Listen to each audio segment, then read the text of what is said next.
কিছুদিন ধরে দেশীয় মিডিয়া ও সামাজিক যোগাযোগ মাধ্যমে সবচেয়ে চর্চিত বিষয় হলো শাকিব খান ও অপু বিশ্বাস। তবে শাকিব অপুর সাথে বারবার উঠে এসেছে আরেকটি নাম, বুবলি।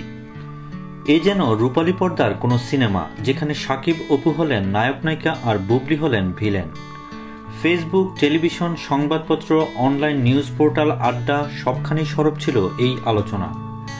একটি টিভি চ্যানেলের লাইভ অনুষ্ঠানে অপু বিশ্বাস তার সন্তানকে নিয়ে হাজির হয়ে শাকিব খানকে স্বামী বলে দাবি করলে দেশ জুড়ে আলোচনার ঝড় ওঠে।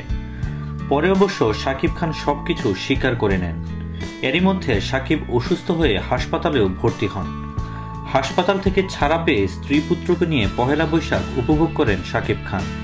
আর এই দৃশ্য দেখে অসুস্থ হয়ে হাসপাতালে ভর্তি হন বুবলি। কিছু সূত্রের দাবি, শাকিব খানের প্রেমে পাগল হয়েছেন বুবলি, তাই কিছুতেই শাকিবের পিছু ছাড়ছেন না তিনি। এমনকি শাকিবের স্ত্রী ও সন্তানের কথা জানার পরেও শাকিবের সাথে আঠার মতো লেগে রয়েছেন তিনি। শাকিবের প্রতি অন্ধ প্রেম তাকে যেন পাগল করে দিয়েছে। এদিকে মিডিয়া জুড়ে প্রশ্ন উঠছে, তাহলে কি শাকিবকে বিয়ে করে সতীনের ঘর করতে চান বুবলি, নাকি সংসার ভাঙতে চান অপু বিশ্বাসের?